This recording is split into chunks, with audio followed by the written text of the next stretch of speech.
Right. Well, okay. So this all stems from events that happened last week. Right. So on Wednesday, well, I'll just begin by saying that I actually didn't intend to cover Spain again so soon. I only covered Spain again last week, where the Vox party, the far right party in Spain, by which they mean patriots, of course, are calling for remigration. And it's probably the most hardline immigration policy I've actually seen out of any of the European parties. It seems to go further than what even the AFD are proposing. And when you see stories like the one that I'm about to talk about today, it's easy to see why. It's easy to see why. Because this is what kicked it all off, right? So this is from a Spanish paper. You can tell because it's called El Español. Wow. And You speak Spanish, Luca? yes, all two words of it. So this gentleman's name, Domingo, he got up 5:30 in the morning on the Wednesday and went to go for his 4K walk, as he's done for years and years now. It says, "I've been doing the same routine for 6 years and nothing had ever happened to me," says Domingo Tomás Martinez, a former employee of a citrus company in the town. And he then goes on to say, "When I went for a walk, I had my watch and house keys on me, and that young man didn't even take my watch. He only hit me to hurt me." And he went on to say that he hit me for fun. And he says that I was walking through the town early in the morning in the vicinity of the cemetery and the bus station when I observed three individuals, possibly Moroccan. One of them was on the phone, another was not doing anything, and the third went towards me and without just cause began to hit me in the face. So totally unprovoked migrant attack on this poor Spanish pensioner. So I've seen the pictures and videos of him going around. That's after a little bit of time has passed by the looks of it, and he's... Partially healed. Yeah, blimey. Yeah. Yes. Nasty. Sorry, I should have given a warning for that one. Yeah, it's really, really awful. It's really, really ugly. But the thing is, as well, with this story, that's what's been particularly hard to wade through, is the amount of slop and fakeness. And I've had to determine, which riots are from this particular town, and even which photos of that man are the genuine ones. Because that chap who was beat up, he had to come out and say, there's all these photos coming out online of this person who is also, obviously bruised and battered. That's not me. Right, so he's already going through enough without people spreading false rumours and trying to create engagement slop. It's people making money off of the suffering of Europeans is what's going on, and I really disapprove of this. Like, people don't hate on these people that are just out to make money from politics enough, because all they're doing is impeding actual legitimate political action that can tangibly make things better. Yes. To make money themselves whilst making people angry at things that aren't true. I suppose it's also possible the impedance is the point. At least it may well be, yeah. Yes. It may indeed. But obviously with this, so what you had then is you had a community come together for unity, for solidarity, for the good of diversity. Protecting one's elderly, by yes, led by the Conservative from the People's Party. Mayor of the town, and it very much smacked of how whenever something goes wrong in this country, you immediately get hit with the, oh, we all need to come together, don't look back in anger, right? You can see that same messaging being trotted out by the Spanish state, as you of course do here in Britain as well. But obviously the thing with that is that, well, you can have that protest, but that doesn't diffuse the actual tensions and the heat that are being felt by many within the community.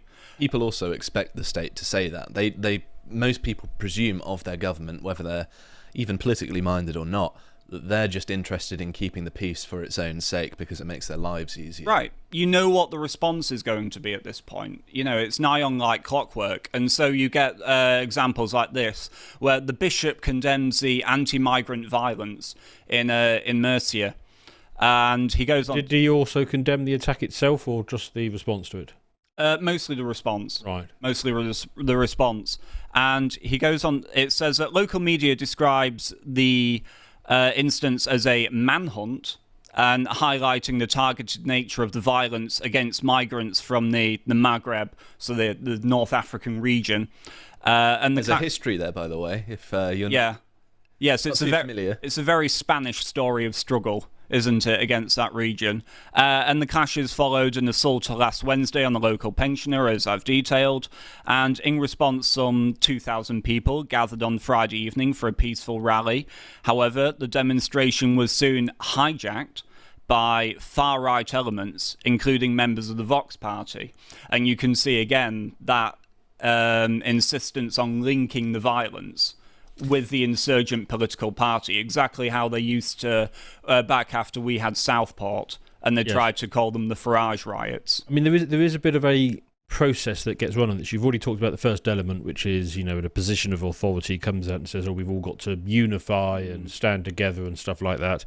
But the other thing I've noticed, because, obviously this has happened quite a number of times now, and interestingly, the last sort of 15 years or so, it's been happening in the social media age, where everyone's got a phone on their camera.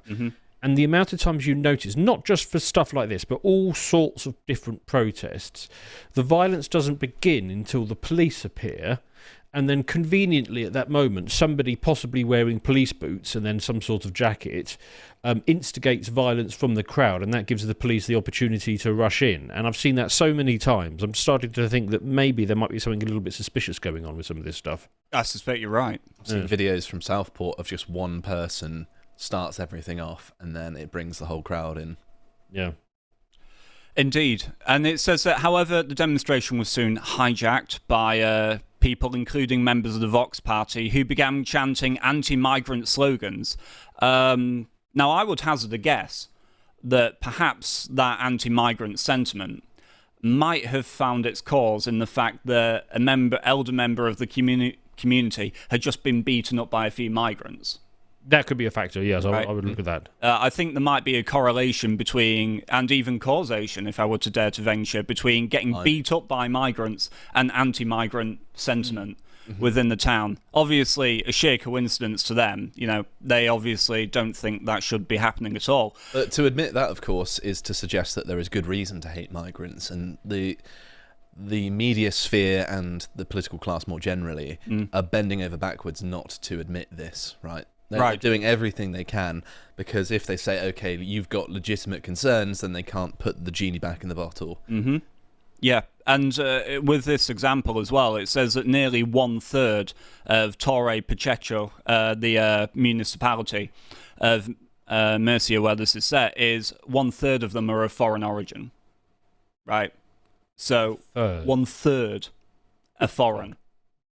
So you can see why that would build up more tension as well. Because it's spent a lot of time in that part of Spain as well. Oh, really? Lovely part of Spain, yeah. Yeah, it seemed to be, from what I saw of the photographs. Well, back when I used to go there more regularly, this was many years ago, it was very Spanish, with English being the second most minority. I imagine that's probably changed. And something tells me that the English might not be the most loathed minority there anymore. I don't think we're the ones going around beating up random Spaniards. No. Only on football nights. Yeah. And how much lager we've had. But yeah, he went on, he praised the people of Torre Pacheco for their long-standing spirit of solidarity and hospitality, particularly in providing employment and fostering integration. So the sort of things that you heard all before. But all this talk of hospitality reminded me of something that the Stellios tweeted out not long ago when he was talking about ancient Greek. The Iliad and the Odyssey are among the fundamental texts of the Western canon. Notice how globalists tried to distort them by always stressing the fact that hospitality was mandated by the gods, whilst omitting the fact that in the Odyssey it is also about punishing those who abuse it. Right? And this is what we see time and time again, the abuse of that hospitality, of that goodwill, that, frankly, if left to their own devices, and if they had the power, we obviously know the people of Europe, generally speaking, would not want these foreign people in the continent at all, right? I think a good moral standard to judge it by is if you invited someone in your home and they did that same exact behaviour, would you be annoyed at them? Yes. If so, then it's fair to get rid of them from the country.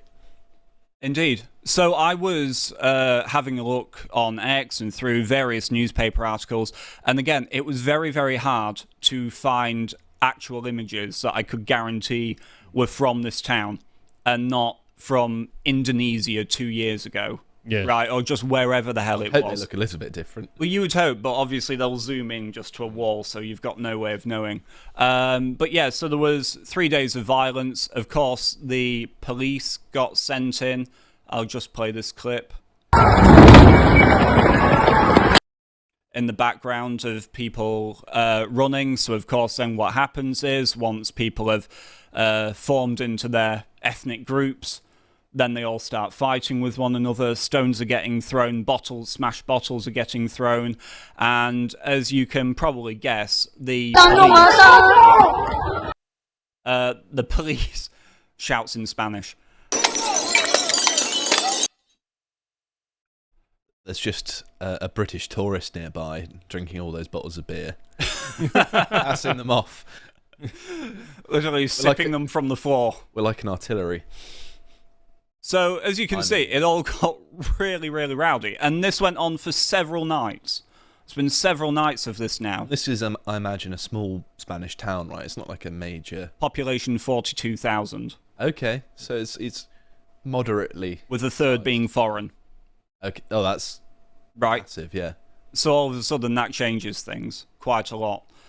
And if I go to here, then now this is not in Murcia. This is actually near Barcelona. This is in Piera. But incidentally or not, at the same time that this happened, a mosque was set ablaze. Oh, no. What a terrible accident. That's awful that accident has happened and lovely carpet is gone. Well, what's even more remarkable about this mosque as well is it was newly constructed and was due to be opened in just a few days. So it hadn't it's even... interesting time for that to catch fire. Hadn't even been used yet. Oh, dear. And all these European governments, they're so keen to see so many mosques built. Yes. Well, we need them. We need these religious temples to replace all the churches that have been catching fire. Well, that is true. Yes. You know, with a new build property, sometimes the electrics aren't quite right. Sometimes it can cause a fire. Sometimes. As you can see, the damage is total. The new mosque that the municipality. I'll just, but obviously, no one has been brought forward for this. No one seems to know who it was. And also the chap who beat up the pensioner is still at large as well. The two people who filmed and stood by, the other Moroccans, they've been arrested. They're about 20 and 22 years old. But the man who actually assaulted him is still on the loose out there in the city as well. Imagine if he's got any sense, he'll be keeping his head down. Well, you'd think so, wouldn't you? Well, he doesn't have any sense. He's going around beating up old people. Well, the thing is, he's going to need to queue up for his benefits before long, so he can't stay hidden forever. Aye. So 6 Spanish nationals and 1 North African were detained after all these assaults. And it also went on to say that, as I said, the 2 perpetrators were also arrested. 75 police officers were brought in, as well as a civil guard, to get on top of the violence. They probably saw what happened over here last summer, and they thought, okay, we need to get on this and shut it down as quickly as possible. And I think that if there is any violence on the streets, there's going to be a very strong response from European powers just to try and nip it in the bud. Well, they shut down the reaction very quickly. European governments are good at that. They're not so good at shutting down the underlying problem. No, and I think the more they shut these sorts of things down, the more it's going to cause disorder down the line. Keep the lid on the pressure cooker. That's what they're trying to do. But it's becoming, I don't know about you, but it feels like these sorts of incidents are becoming more and more regular now. I don't just mean the migrant attacks, of course, they happen every single day, but I mean those small explosions of energy. I think it's inevitable, isn't it? We saw this coming from a long way off. Even back in 2020 when Lotus first started, we were talking about this stuff causing problems down the line, and lo and behold, here it is. It's not something that is unprecedented or impossible to predict, it is obvious that this is going to happen if you look at it with... Well, and we've been consistently attacked for it by people who think that by speaking a thing you magic it into existence. It's like, no, this was always inevitable. Yeah, mass deportations are the peaceful option, aren't they? And I think that Yes, actually getting people on board with that is the way that everything gets resolved civilly and, in a good way. Well, at the last municipal elections for this region, Vox got 19% of the vote. So it'll be interesting to see how well they fare after all of this has gone on as well. You keep seeing this, and obviously, as you point out, they're not addressing the underlying issues. No. In fact, they continue to exacerbate them all the time.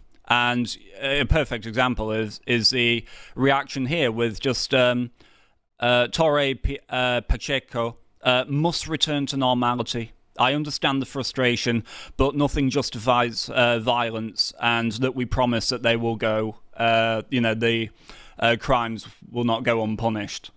And so it's just this constant thing, but the reason that people are rioting is because they've lost faith in the institutions to actually provide justice for crimes such as these.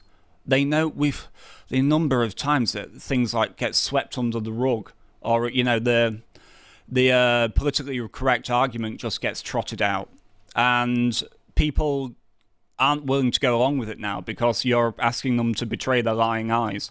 Well, and even if this guy does get caught and punished, and maybe he will, they're just bringing another 10 people from wherever he's from. Well, exactly that. And so, obviously, then you get down to the question of, well, won't someone think of the Muslims? Yes, that's always the I've other seen part a lot of this. Yes. I also saw lots of people around the time there's been some good sort of memeing going on, and they've been digging up articles about people saying, like, the biggest victims of the 7/7 attacks in London are Britain's Muslims. It's like Hillary Clinton saying the biggest victims of war are women. It's like, oh yeah, okay. If you say so. Yeah, it's ridiculous. So this article is just them obviously raging that a mosque has been burnt down and calling for, saying that it's leading to the fracturing of social cohesion. It's already fractured. And these, you're right, it's already gone. And that these acts aim to damage the spirit of understanding that has long defined Piera. So the Muslims are going to tell you what the spirit of Piera is. Okay, yeah, that's going to go down well. Yeah.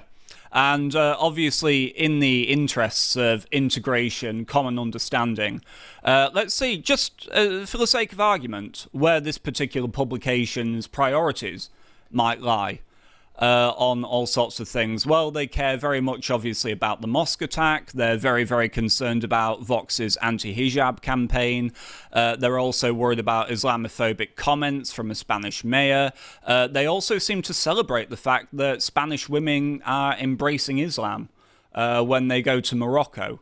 So they don't really seem to care too much about the integrity. What does that mean? Does that just mean that they wear a headscarf so they don't get assaulted? Well, supposedly someone went over to Morocco to convert to Islam.